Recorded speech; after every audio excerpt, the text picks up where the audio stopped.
Hello, my name is Azura.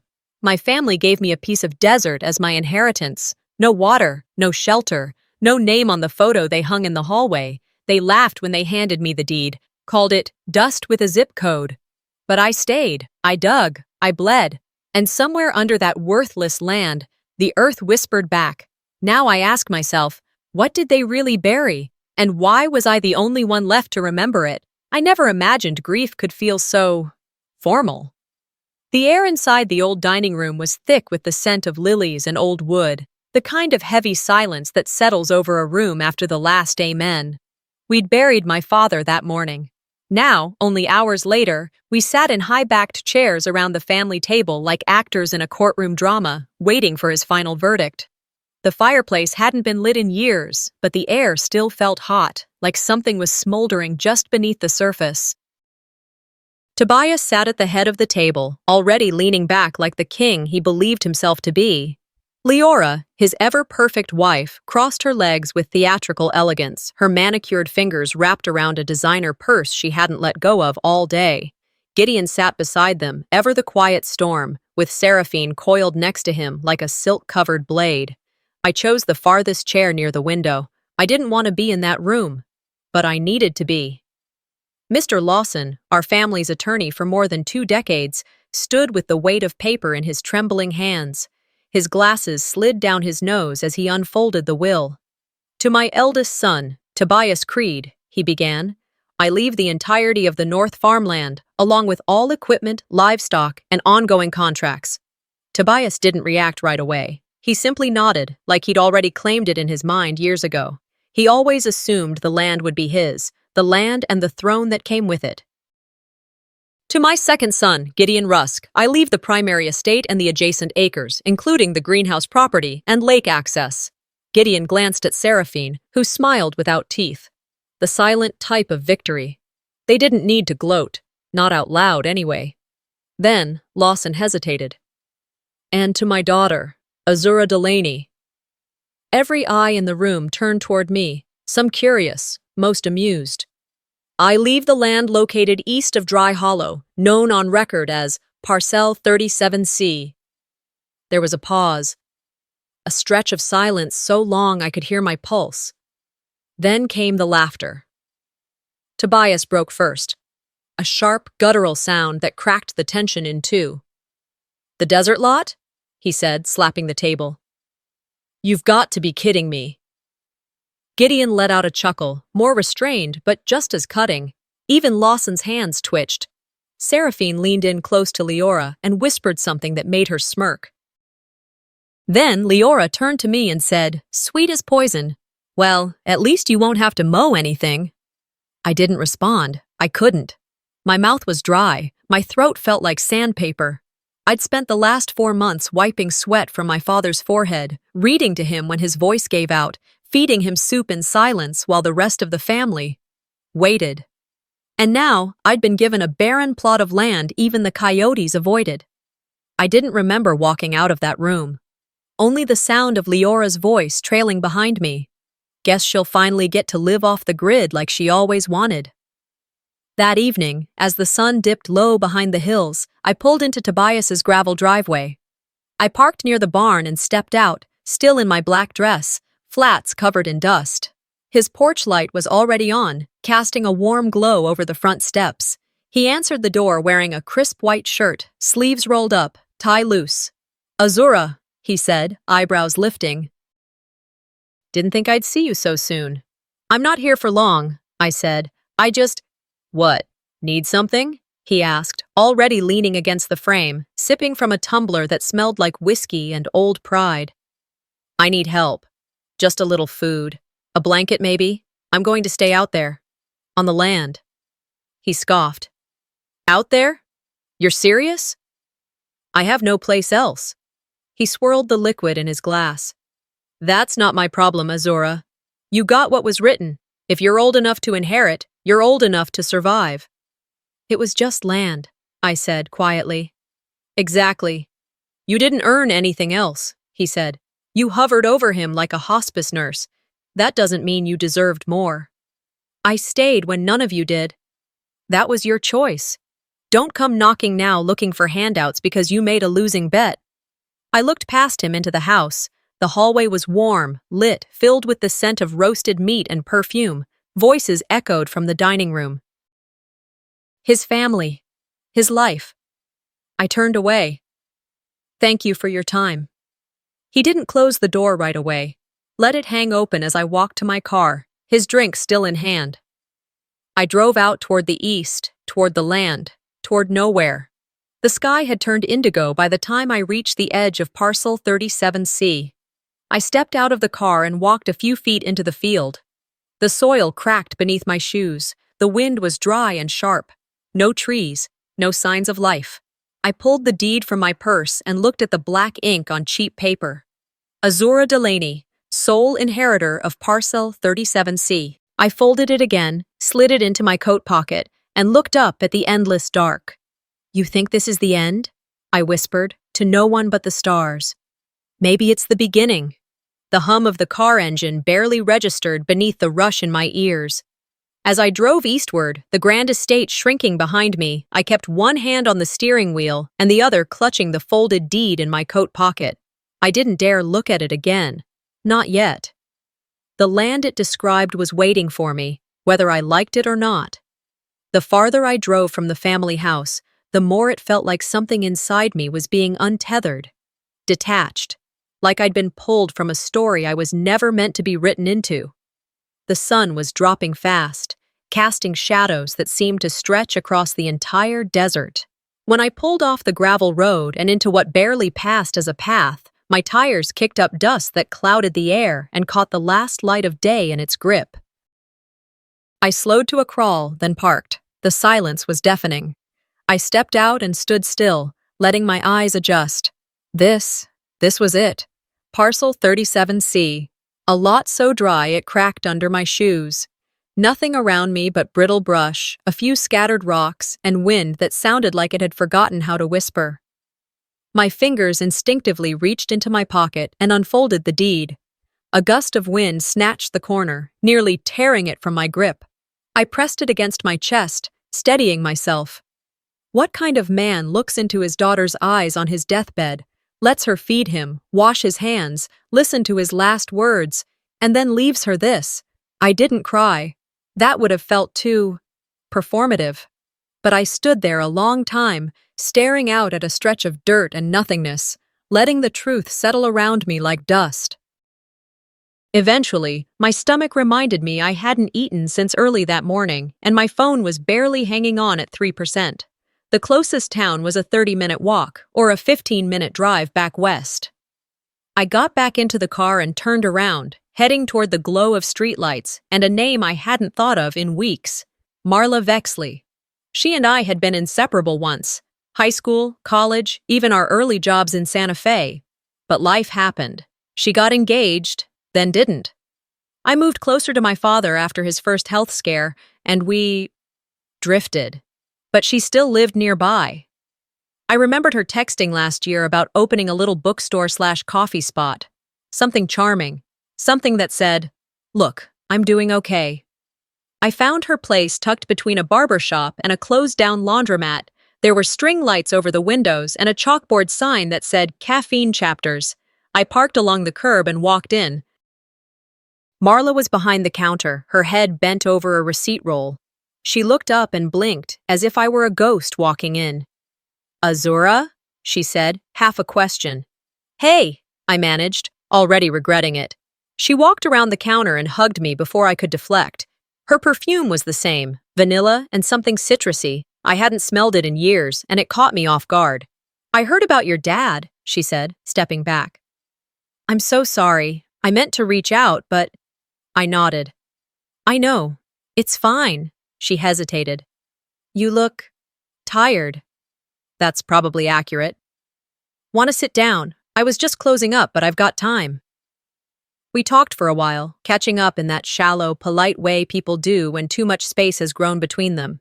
I didn't tell her about the will. Not at first. I just said I was staying nearby for a while and needed to charge my phone. She led me to the back room where there was a couch and an old phone charger she said I could use. Later, while she was counting her register and locking the doors, I sat on the couch scrolling through my phone, a friend request, a few old messages. Then I saw it. A public post. Marla's account. A picture. It was me, taken from behind, out on the land. My car in the background, me hunched over in the wind. The caption read, "Still trying to live out there like it's a frontier movie. Some people just don't know when to quit." No tag, no name, but the comment section made it obvious. A few laughing emojis. A yikes. One person even wrote, "Bet she's digging for gold with a spoon." I stared at the screen for what felt like an hour. My face burned, not with embarrassment, but something heavier. I set the phone down and walked quietly to the front of the shop. She looked up from the espresso machine. "You heading out?" she asked, casual. "Yeah," I said, my voice steady. "Thanks for the charger." She smiled like nothing had happened. I didn't confront her. That would have given her something to perform against, and honestly, I didn't have the energy to hear whatever excuse she might offer. Instead, I walked back to my car, got in, and drove. Not home, wherever that was now, but back toward the estate. There was one thing left I needed to do. The house was still lit when I pulled into the gravel driveway. I stayed in the car for a moment, watching shadows move behind the large windows. No one noticed me. No one ever really did. I walked up the side path and entered through the mudroom, like I always had growing up. No one was in the hallway. I moved quietly toward my father's study, a room that still smelled faintly of cedar and his cologne. I didn't touch anything. I just stood there for a moment, letting the familiarity wrap around me. Then I turned and saw it, the framed family photo from the memorial, hung in a place of honor, above the bookshelf, perfectly centered. Everyone was in it.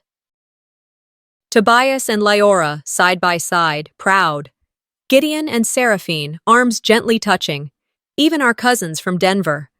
I remembered standing there that day, near the hedge, just outside the frame. I remembered someone adjusting the camera, asking people to squeeze in. I wasn't asked. I took a step closer. I wasn't in the photo. Not behind someone. Not even blurry in the background. It wasn't a mistake. I wasn't included. On the end table beside it was a small cross-stitched piece of fabric in a wooden frame. It read, "Family, where life begins and love never ends."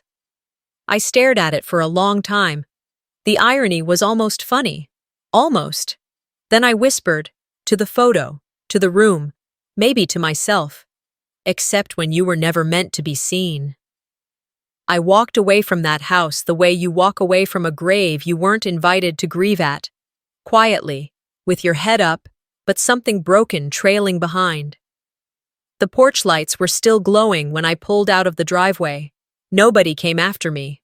Not that I expected them to. The desert swallowed my headlights as I made the long drive back toward Dry Hollow. The silence in my car had weight. I kept both hands on the steering wheel, fingers tight, knuckles pale. My eyes were dry, but my throat felt like it was full of gravel. I didn't even turn on the radio. What would I have played? What kind of music fits when you've been cut out of your own family like you were never even there? When I finally reached the edge of my land, I parked just beyond a half-rotted fence post. The wind had kicked up again, pulling dust across the headlights like smoke.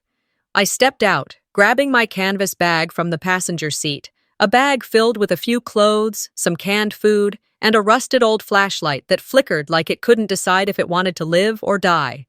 There was no shelter. Not yet, just open sky, broken ground, and me. I made a mental note to find old wood, anything I could piece together to keep myself from freezing at night. October in the desert might not come with snow, but the temperature dropped fast after dark, and the silence out here had teeth. I found a small patch near a rock outcropping, dragged some boards I'd salvaged from an abandoned shack down the road, and leaned them into a rough triangle. It wouldn't hold off rain, not that there was any, but it would break the wind. I rolled out an old blanket and sat, legs crossed, the flashlight on the dirt beside me. My phone finally gave up its last bar of power. I watched the screen go black. There was no charger, no outlet, no one I wanted to call anyway. Instead, I lit a candle. One of the tiny tea lights I'd brought from the funeral reception, tucked into my coat pocket like a nervous habit. It glowed soft and small, barely enough to push back the darkness, but enough to remind me I was still here. I closed my eyes and leaned back against the boards. That's when I heard him. Not that night, no. What I mean is, in the dark, something in my head reached back to my father's voice. Not the proud version of him from when we were kids, nor the quiet, frustrated man from my teenage years. This was him at the end, when he couldn't hold a spoon, when I was spooning broth into his mouth, when words came like gravel scraping up through his chest. "You see deeper," he'd whispered one night, voice hoarse, hand like paper against mine. "The others, they only look at shine." I'd looked up, expecting more, an explanation, a follow-up, but he'd fallen asleep before I could ask what he meant. At the time, I thought he was slipping. Dying men say strange things. But now, maybe it wasn't nonsense. Maybe it was a clue. I must have dozed off at some point, curled up against the makeshift shelter. The next thing I remember is the sun breaking over the ridge, casting gold light across the dirt like someone had spilled melted copper over the horizon, and a shadow standing nearby. I bolted upright, hand instinctively reaching for the flashlight. "Whoa, easy there," the man said, hands raised slightly. "Didn't mean to startle you." He looked weathered, like the land itself had carved lines into his skin. Long beard, sun-spotted arms, denim jacket worn soft. He carried a walking stick that looked more like a branch, and his boots had layers of dust built up like old bark. "Don't get many folks camping out here," he said. "I'm not camping," I replied, voice raspy from sleep and dry air. He nodded once, looking around. "You own this?" I hesitated, then pulled the deed from my jacket pocket. The paper was already creased from being folded and refolded. I handed it to him. "Parcel 37C, he read aloud, then glanced toward the hills. "Well, I'll be." "You know it?" "Worked for the state back in the 80s, he said. "Geology and land survey." We called this stretch the dust cradle. Nothing ever grew, but there was something strange in the soil we couldn't place. He crouched, scooped up a handful of dirt, crumbled it through his fingers, then picked up a small rock and cracked it open against another. Inside, barely visible in the morning light, was a shimmer. It wasn't much, not a nugget, not a vein, but it glinted. The man leaned closer, nodding to himself. "Ira Temple," he said, offering his hand. I shook it. "Azura, you picked a hard place to survive," he said, brushing off his palms. "But not a stupid one." "What do you mean?" "There's something down there," he said, tapping the earth. "Old formations, maybe dormant. The kind of stuff people ignore because it's not easy." I stared at him, the candle still flickering behind me even in the daylight. "But why would my father leave this to me?" I asked, not really expecting him to answer. He didn't blink. "Maybe because you're the only one who wouldn't waste it." He didn't stay long, just long enough to finish the water I offered from a warm bottle, tip his hat, and walk off toward the western trail like some ghost from an old book. I watched him disappear into the morning sun. The silence returned, but it didn't feel as hollow anymore. That afternoon, I dug through my bag until I found the trowel. It was cheap, with a plastic handle and a blade that was already starting to rust. But it would do. I lit another candle and placed it on the rock beside me. Then I got on my knees, and I started to dig. By the time the sun reached its highest point the next day, I could barely curl my fingers around the trowel. Blisters had formed overnight and split open by midday, stinging every time I touched the earth. But something down there, deep or not, was glinting. Just enough to keep me going. Just enough to keep me sane. I had no proof, not yet. But I'd seen it. Specks of light in the broken soil that didn't belong to dirt or mica. Ira might have been a stranger, but his eyes hadn't lied. And for the first time since the funeral, I felt like I wasn't chasing a ghost. I was chasing something real. I was just about to collapse under the makeshift shelter when I heard the car approaching. A dust-coated envelope slid through the gap under the windshield wiper. No return address, just a wax seal with our family's crest. The kind of thing Tobias loved. Old money theater. I opened it while sitting on the hood, my legs aching, sweat cooling on my back. It was an invitation. A gala, in honor of our father. Hosted at the estate. A tribute to his memory and legacy, it said, scrolled in that cursive print no one actually writes anymore. I stared at it a long time. This wasn't about grief. It was image maintenance. It was Tobias doing what Tobias did best, turning loss into spectacle. I should have thrown the card in the wind and let it be buried in the same dust they tried to bury me in. But I didn't. I went. The night of the gala, I borrowed a dress from a thrift store in town. Simple, black, worn at the hem. The heels I wore had belonged to my mother. They pinched at the back and made me walk slow, but I wasn't trying to impress anyone. I just wanted to exist in that space, to see with my own eyes what they'd turned him into. The house shimmered with lights when I arrived, gold chandeliers in every room, soft jazz spilling onto the front lawn, caterers dressed in black, trays of champagne flutes circling the crowd. I kept my distance at first, hovering near the hedges, watching familiar faces dressed in their finest grief. Then someone tapped my shoulder. A young man in a white shirt and apron, holding a clipboard. "Where's the rest of the hors d'oeuvres?" he asked. "The kitchen said one of you was short a tray." I blinked. "I don't work here," I said. He looked at my dress, simple, unbranded, my shoes scuffed, my face probably tired. He gave a sheepish laugh. "Sorry, honest mistake." Before I could move, a small hand tugged on my arm. I turned and saw Junie, Tobias's daughter. "Auntie," she said innocently, "are you working here now?" Her eyes were wide, curious, not cruel.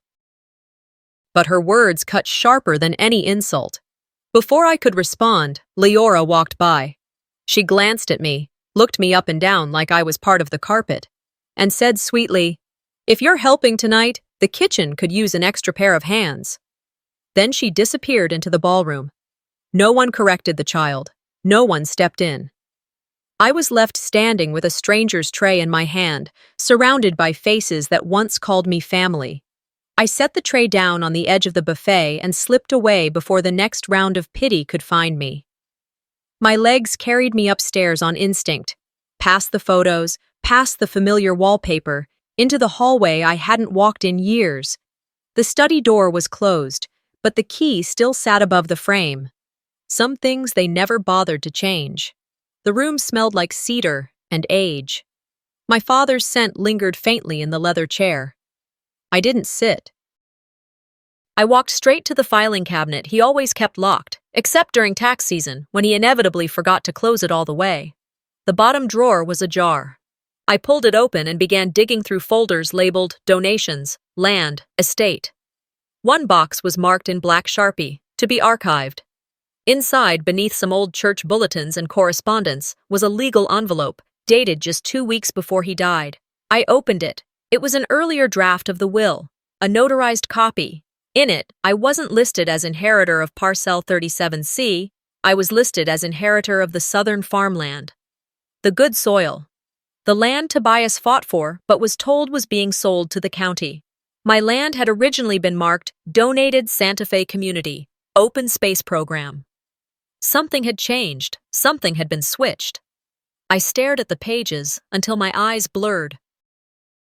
And then I folded them up, tucked them into my coat, and walked out of that study with the weight of something that had a shape now. Betrayal wasn't a shadow anymore. It had a name, and it lived in that house. Back downstairs, the gala buzzed on without me. Tobias laughed loudly near the piano. Gideon stood with a glass of scotch, stoic as always. Seraphine air-kissed some charity woman from the next county. Leora worked the room like a pageant queen who never got the crown but wore it anyway. Not one of them looked toward the stairs. Not one of them noticed me slip out the side door and into the night.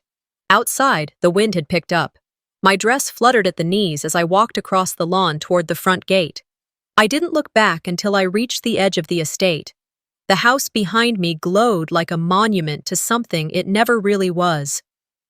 "You wanted me erased," I whispered into the wind. "Instead, you gave me a reason to exist." The road back to my land was darker than I remembered.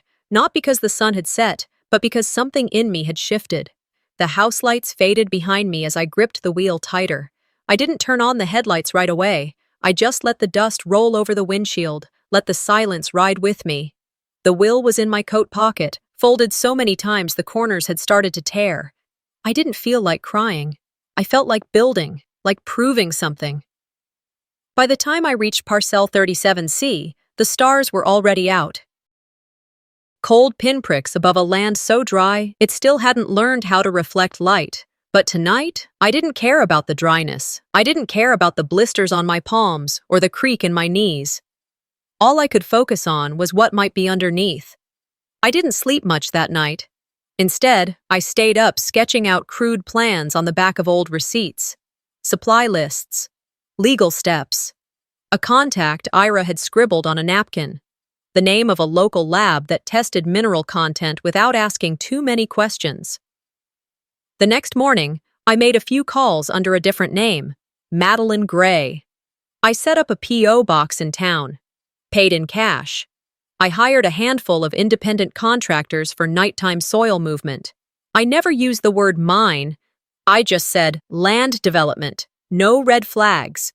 Within a week, I had my first generator, then a work light, then the first test result came back. Gold.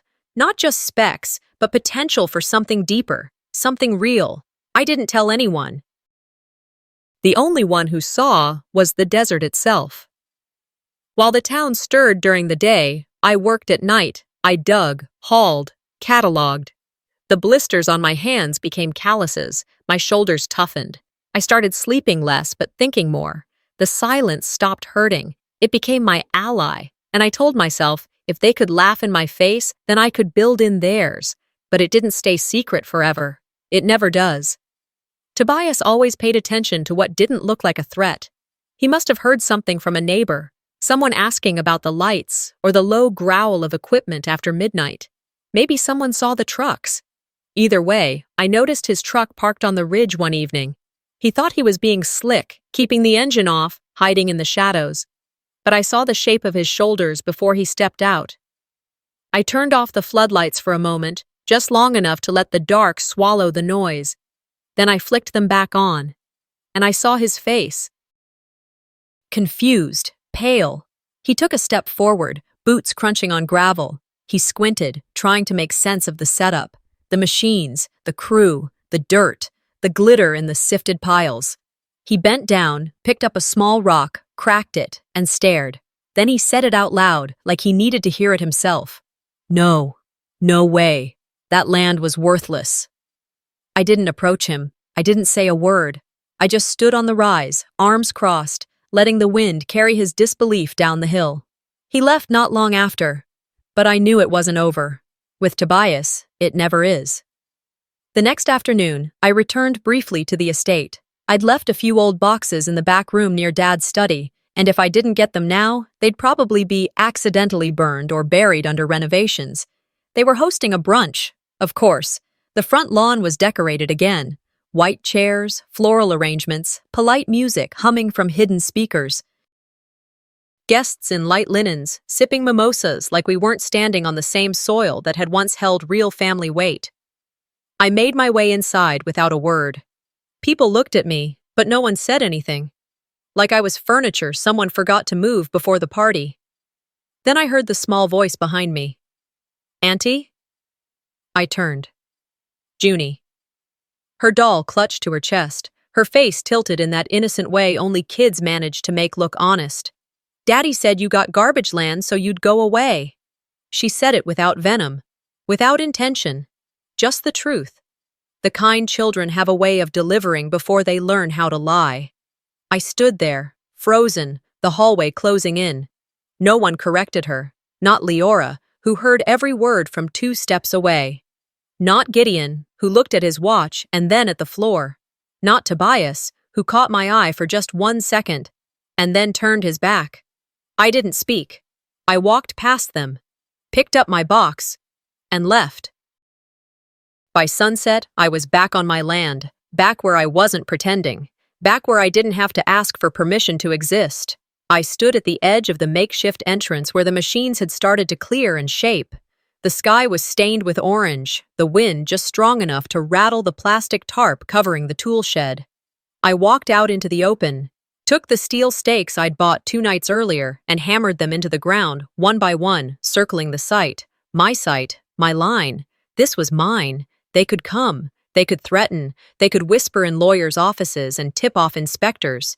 But they wouldn't take this. I wasn't just defending dirt anymore. I was defending the part of myself they hadn't managed to erase. They thought they buried me, I said aloud, voice clear in the still evening air. But I'm still breathing, and now I'm armed. The last steel post sank into the earth with a hollow thud. I stood over it for a moment, sweat cooling on my back, watching as the metal caught what little light remained from the western sky. The sun had dipped low, pulling shadows across the land like a heavy curtain. Behind me, the hum of the generator steadied into silence. One more boundary marked, one more line drawn. I wasn't naive. I knew it wouldn't stop them. But it wasn't about stopping them anymore. It was about letting them know. If they crossed that line again, they wouldn't be met with silence. I wasn't the girl with the polite smile and quiet grief anymore. I was building something, under their noses, against their expectations, and in spite of their sabotage. For a few days, things were calm. The crew I'd hired rotated in at night, just as I'd planned. Unmarked vehicles, non-disclosure contracts, tight scheduling. I kept the legal side in order, filed permits under a holding name, and ran samples discreetly. Each morning I reviewed soil tests, gold traces marked in ink across lab sheets that smelled faintly of toner and victory. I paid cash. I kept copies of everything. I trusted no one.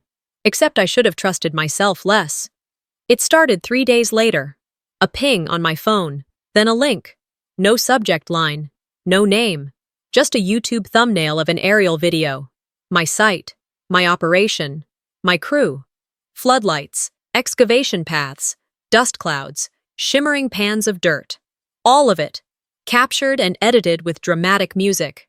The title read, Desert Queen or Desert Thief. My stomach dropped. I clicked the video, watched the footage pan over the land I had poured everything into. Then the voiceover kicked in, generic, clearly scripted.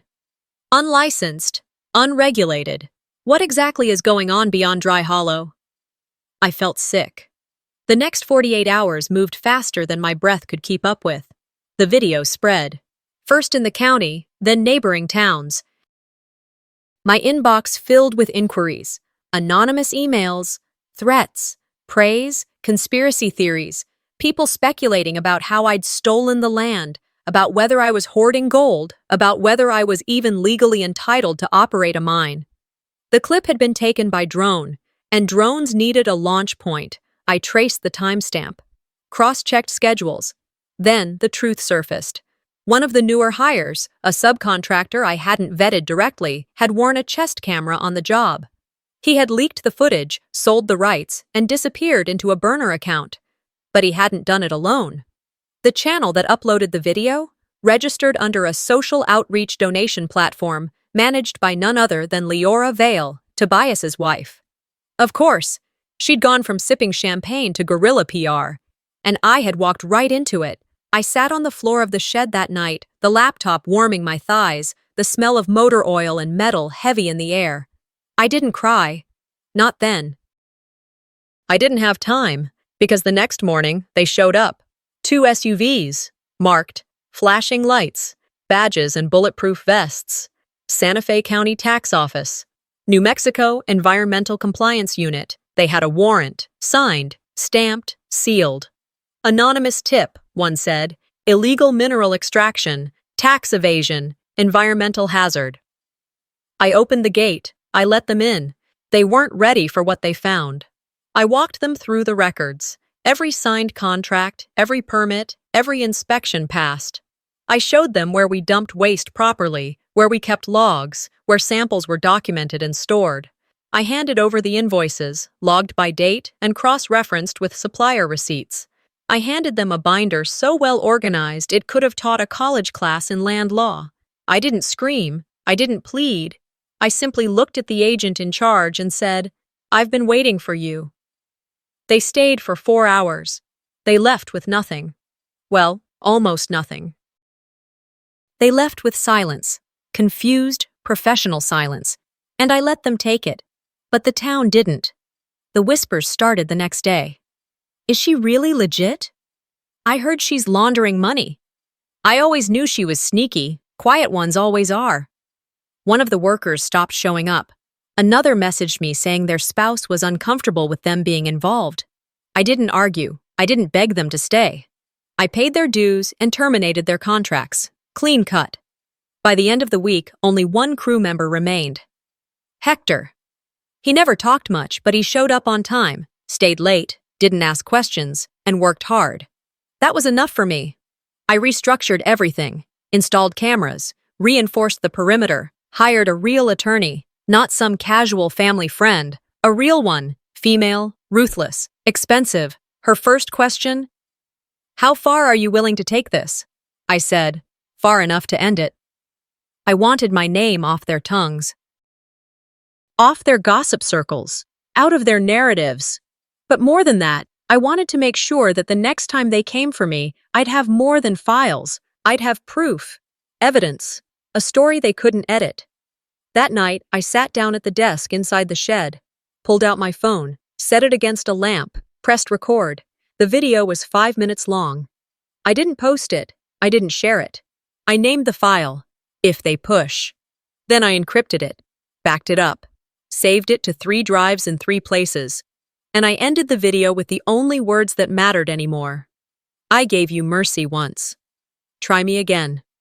I sat outside that night, the desert cool against my skin, the wind brushing softly across my face. Behind me, the machines were quiet, tucked under tarps and canvas, my army at rest. The stars stretched endlessly above. They always seemed more honest than people. I could stare at the sky and know exactly what I was looking at. Inside the shed, my files were sealed, my videos backed up, my defenses in place. They had sent the law. Now I'd send the truth. I didn't plan on seeing Marla again. But people like her have a way of circling back, not out of loyalty, but because guilt can be louder than shame.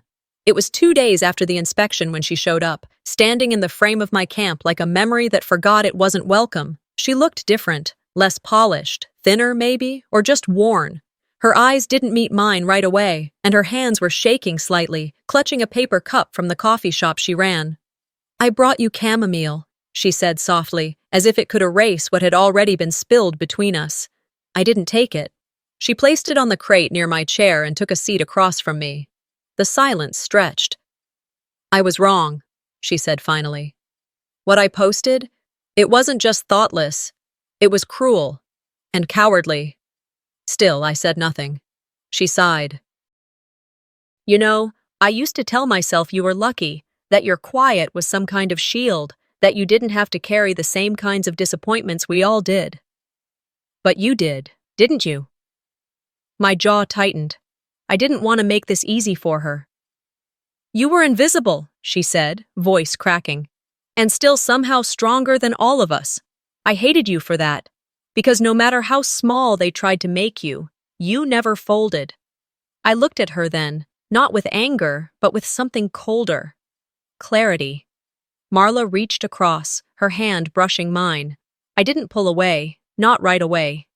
I let the touch sit there for a moment, then slowly slid my fingers free.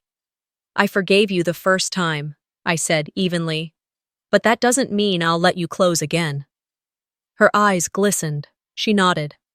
"I understand." And just like that, she stood, walked back toward her car, and was gone.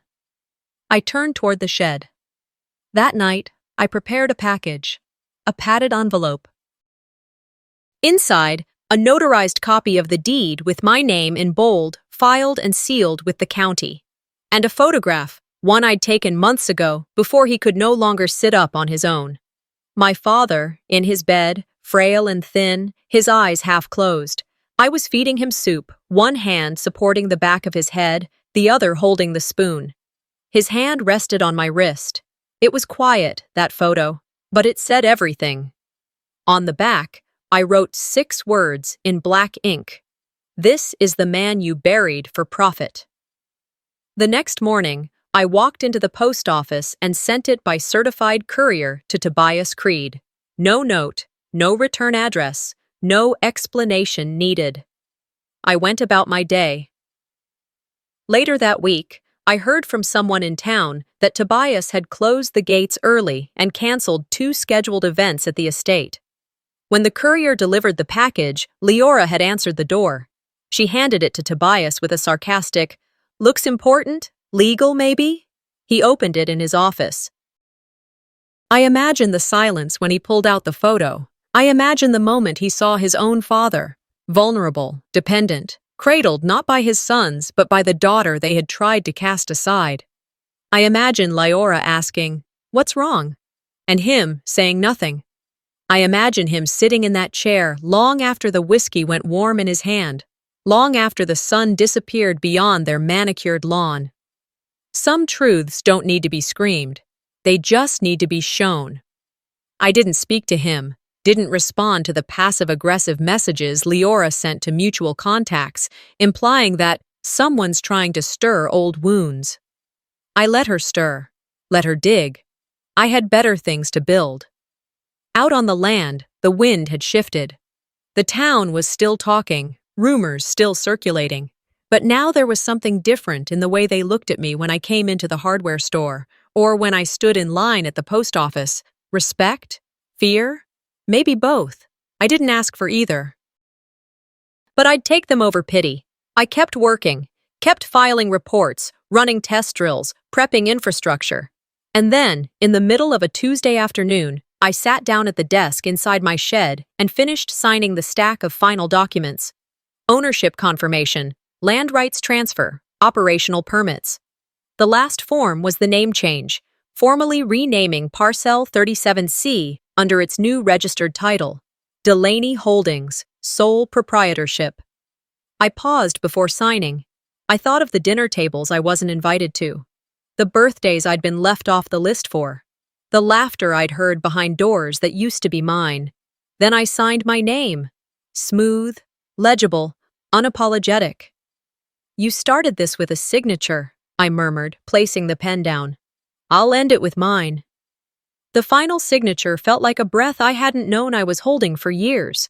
It wasn't dramatic. No thunder cracked outside, no gasp from an invisible audience. Just the soft scratch of pen on paper. I stared at the ink for a moment, let it dry under my fingertips, then whispered into the quiet of the shed, "Let's make this official." 2 weeks later, I walked into the courthouse alone. No cameras, no press, no entourage. The building had always looked too modern for the town it served, polished glass trying to mask old bones. Inside, the courtroom was sterile and humming with air conditioning. I took my seat at the front, folder in hand, breath even. Across the aisle sat Tobias, his posture military stiff. Leora beside him, legs crossed, arms tight. Gideon leaned slightly forward, whispering to Seraphine, who wore sunglasses indoors like she was shielding herself from accountability. Each of them had counsel. I didn't. I had documentation. The judge entered, gray suit, sharp eyes, no-nonsense air. He read the case title aloud, Creed et al. Versus Delaney. "The plaintiffs claim," he said, flipping the file, "that the land in question, Parcel 37C, was wrongly inherited, that the will was compromised, that undue influence was exerted." Leora's lawyer stood first, crisp suit, well-rehearsed tone. "Your Honor, we have reason to believe the deceased was manipulated in the final stages of life. Miss Delaney's proximity during Mr. Creed's illness allowed her to influence his decisions under emotional duress. The family's historical holdings were fractured by a change that, until the very last month, did not exist." The judge nodded, jotted a note. Tobias stared straight ahead. He hadn't looked at me once. Their second attorney followed, listing timelines, suggesting motive, hinting that my presence had been excessive and unmonitored. I sat still, didn't blink. When it was my turn, I didn't rise immediately. I waited for silence to settle again. Then I stood. "I have no desire to argue about what's fair," I said, walking slowly toward the center. "Fair as a child caring for a father others abandoned. Fair is feeding him when his hands couldn't lift a spoon. Fair is listening when no one else would return his calls. I reached into my folder and pulled out a sealed jar, glass, simple. Inside, dark earth flecked with fine gold. This came from that land, I said. The one they all called worthless. Gasps murmured through the crowd. Even the judge leaned slightly forward. Then I placed the second item on the table, a flash drive. This, I said, is a video my father recorded. It was made 8 days before his passing. He asked it not be shown unless certain questions were raised. The judge gestured to the bailiff. The room dimmed. The screen lit. My father appeared, thin, yes, pale, but his voice was strong enough. I gave her that land, he said, eyes steady with conviction, because she stayed, because she didn't ask for anything, because she saw value in what the rest of you laughed at. Not just in the land, but in me. The room went silent. When the lights came back on, I was already seated. No one spoke for a full minute. The judge removed his glasses, cleaned them slowly. Then, Miss Delaney, he said, is the legal owner of Parcel 37C. This court finds no evidence of coercion, fraud, or improper influence. The claim is dismissed. He closed the folder, then looked up again. You may mock her in private, he said, but this court sees her for what she is, rightful, resolute, and real. I nodded once. Tobias didn't move. Leora blinked too fast. Seraphine stood and walked out first. Gideon followed, quiet as always. I didn't watch them go. I didn't need to. Outside, the air was dry but clean. I walked straight to my truck and drove home, not to celebrate, but to begin. The next morning, I met with Hector and 2 contractors. We broke ground on a new structure, east of the original dig site. No press release, no ribbon cutting, just the sound of hammers, drills, and purpose. By the end of the month, the building stood tall, white exterior, modest interior, no nameplates on offices. It wasn't for show. It was for work. A vocational center. Trades, mining safety, land surveying, irrigation systems, soil conservation. Named not after me, but after my father. Elias Delaney Vocational Center. The first plaque, placed inside the lobby, read, "For those who stayed when no one was watching." It was the only quote that ever felt true enough. On the day the center officially opened, I stood beside Hector as workers raised the final sign. No speeches, just a nod to the sky, and then back to business. I folded my arms and whispered to myself, not for drama, not for echo, just for truth. Justice is loudest in silence. The sun climbed gently over the horizon, casting long lines of gold across the white rooftop of the training center. I stood at the edge of the porch, coffee in hand, watching as the light touched the lettering that had just been installed the day before. Delaney Learning Grounds. Simple, clean, no flourishes. It wasn't meant to glorify me. It wasn't a trophy. It was a door for kids who'd grown up being told they weren't the right kind of smart, for veterans starting over, for single mothers needing a second shot, for anyone who ever looked at dry land and saw a beginning instead of an end. Hector had arrived early, as usual. He waved to me as he opened the supply shed, motioned toward the shipment of safety gear we'd been waiting on. I nodded back, sipped my coffee, and didn't say much. There wasn't anything more to say. It was running now. Later that week, as I was tightening the fence near the back lot, I saw a familiar truck slow down on the county road. Not stop, just slow. Tobias was behind the wheel. Gideon sat in the passenger seat, looking straight ahead. In the back, Junie peeked out from behind the headrest, eyes wide and curious. They didn't turn in, they didn't wave, but they saw it. They saw the workers. They saw the rows of saplings along the property line. They saw the life they had once called worthless. As they passed, I caught the faintest reflection in Tobias's side mirror, just a flash of his eyes. It wasn't pride. It wasn't even regret. It was something closer to silence. Junie leaned forward, her voice rising above the hum of the engine. "Is that where Aunt Azura works?" Tobias hesitated, then said, flat but honest, "No, that's where she builds." And that was the closest thing to an apology I would ever get. I didn't expect flowers or a knock at the door. I never received a single call. Not from Tobias, not from Gideon, not from Leora or Seraphine. They didn't leave messages, no handwritten notes, no attempt at amends. And maybe that was for the best. I remembered waiting, just for one day, after the verdict.